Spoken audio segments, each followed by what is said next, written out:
तब शिवती सरि नयन उघारा और कामदेव जल करके भस्मीभूत हो गया। देव ऋषि नारद के द्वारा जब सूचना उनकी अर्धांगिनी देवी रति के पास पहुंची, रोती बिलखती चिल्लाती हुई बाबा विश्वनाथ के श्री चरणों में आ गई और पाहिमाम हे प्रभु हमारी रक्षा करे। तो कहा देवी अब तुम्हारे सुहागों में वापस शरीर तो नहीं प्रदान कर सकता, परंतु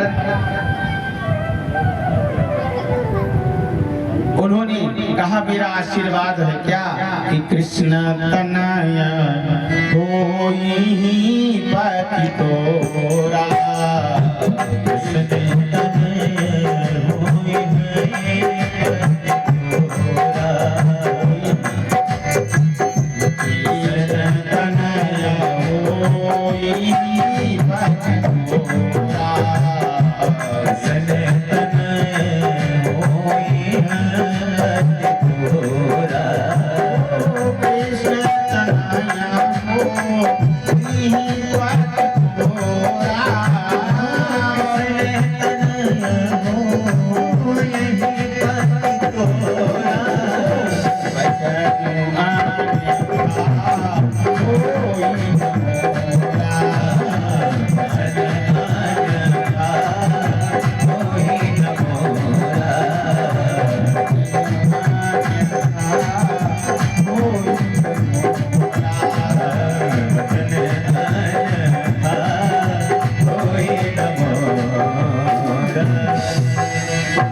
का वचन सत्य हुआ और कामदेव ही भगवान के प्रथम पुत्र प्रद्युम्न बनकर प्रकट हुए।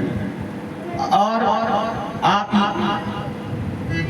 प्रकट हुए, आप जानते ही हैं कि जब यही काम विकारों के रूप में हमारे शरीर में प्रविष्ट होता है तो ये हमसे दुष्कर्म करवा लेता है। और यही काम गोपियों की तरह जब भगवान के श्री चरणों से लग जाता है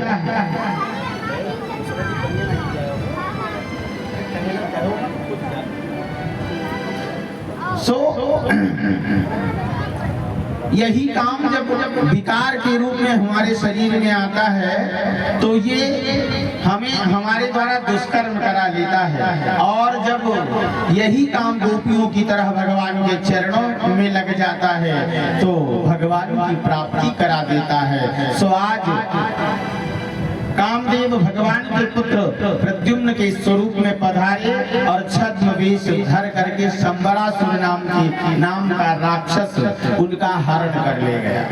हरण करके आकाश मार्ग से जा रहा था, मार्ग में मिल गए नारद जी महाराज। नारद जी ने कहा अरे महाराज आप कैसे? तो उसने कहा कि मैं इस बालक को, ये मेरा हत्यारा है, ये इसी के हाथ मेरा वध होना है, सो मैं इसकी हत्या करना चाहता हूँ। तुरंत उसने तलवार निकाल दिया। तो नारद जी ने कहा महाराज शंबरासुर आप जैसा महारथी, आप जैसा पराक्रमी, आप जैसा शूरवीर योद्धा जिसके चलने अट्टहास करने मात्र से देवता डर जाया करते हैं, और आप जैसा पराक्रमी योद्धा एक नवजात शिशु पर तलवार चलाएगा? अरे आपके नाम की जो कीर्ति यश पताका दिगांतर में फैल रही है उस पर कालिख लग जाए। तो उसने कहा महाराज क्या करूं? श्री नारद जी ने कहा कि ये देख नहीं रहे हो इतना विशाल समुद्र उफन रहा है? अरे नन्ही सी जान है, समुद्र में डाल दो, नाना प्रकार के इसमें वन्य जीव प्राणी हैं, सब खा जाएंगे। सो उसने ऐसा ही किया और तुरंत उसने समुद्र में गिराया। और जैसे ही समुद्र में गिराया, आप जानते हैं कि मारने वाला है भगवान, बचाने वाला है भगवान। जिसकी रक्षा भगवान स्वयं करना चाहते हैं, उसे कोई मारने वाला पैदा नहीं। उसी समय एक मछली समुद्र के जल की सतह से ऊपर अपना मुख खोल करके श्वास ले रही थी और सीधा प्रद्युम्न जी महाराज उसके मुख के रास्ते उसके उदर में प्रविष्ट हो गए, उदर में पहुंच गए।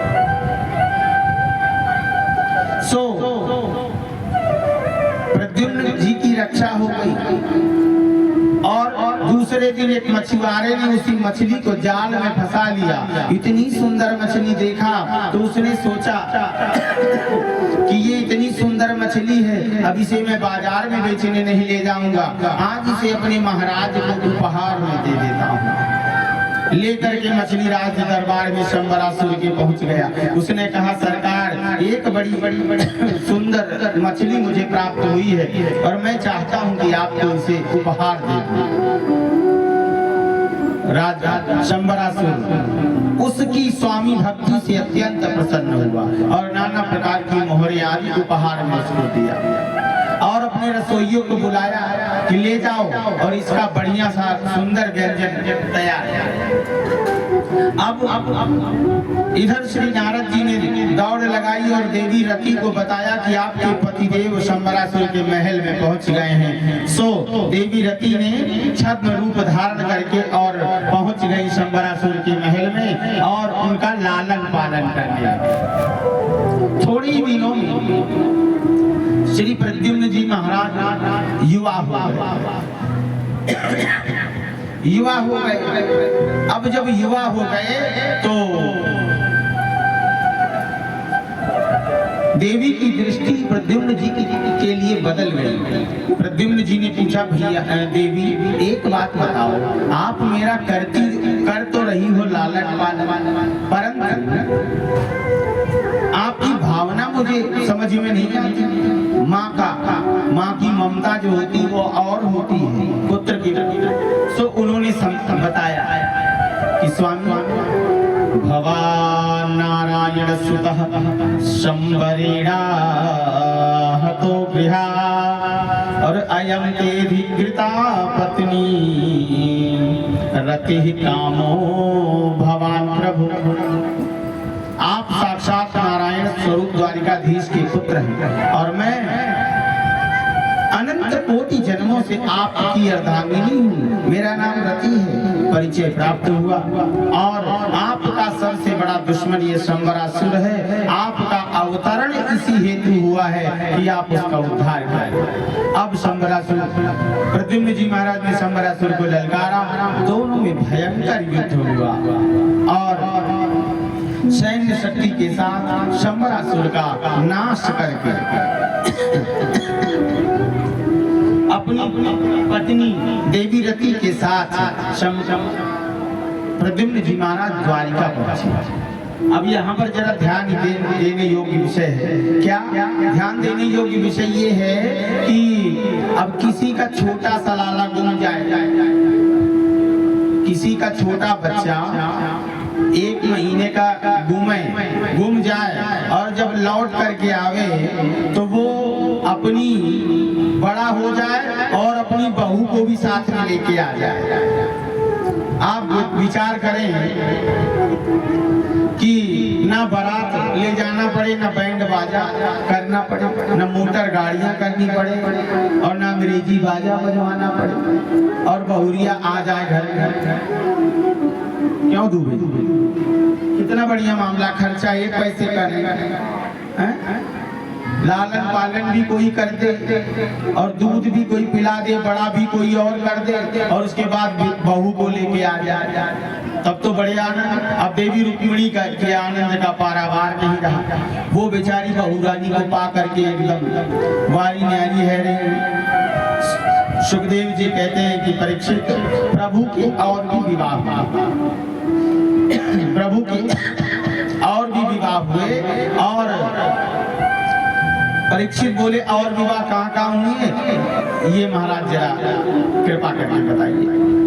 सो उन्होंने अब सुखदेव जी ने बताना प्रारंभ किया कि सत्राजित नामक एक राजा के पास उसने भगवान सूर्य की पूजा करी, अत्यंत सेवा करी। भगवान सूर्य प्रकट भये और उसे एक समयंतक नाम की मणि प्रदान की।